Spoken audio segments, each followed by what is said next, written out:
about her? Well, Brooke is just a class act, and I really think, I mentioned this earlier, that I think this is such a great marriage for Northwestern and Brooke. I think they just fit together well. I think both of them are just, it's the kind of community Brooke needs, and they need Brooke. And Brooke was one of my favorites. She was the last point guard I coached, and she led me to the playoffs each year she was there. I'll be honest with you, in the last 8-9 minutes of the game, if it was close, we were going to win, because they've already referred to her being the #1 free throw shooter in the country her senior year, and she was. I put it in Brooke's hands, and I knew that we were going to win the game.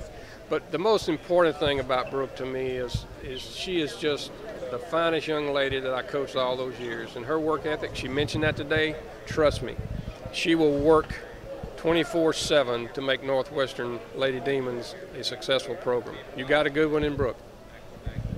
Everybody knows of Coach Mulkey, and she was a point guard for Louisiana Tech, and you see what she has been able to do at Baylor. You've seen what she's been able to do at Baylor firsthand. How much can this possibly be something of that nature, regardless of if it's national championships, conference championships, different things like that, when you've got somebody in kind of like the mold of Kim Mulkey, who you also coached? You know, 3-point guards, all during the 80s, I had Kim Mulkey running the point guard position at Tech, and then following Kim was Teresa Weatherspoon, who's now the head coach at Tech. And then a few years later, Brooke Stoehr was my point guard. So how fortunate was I to have those 3 players run my basketball team?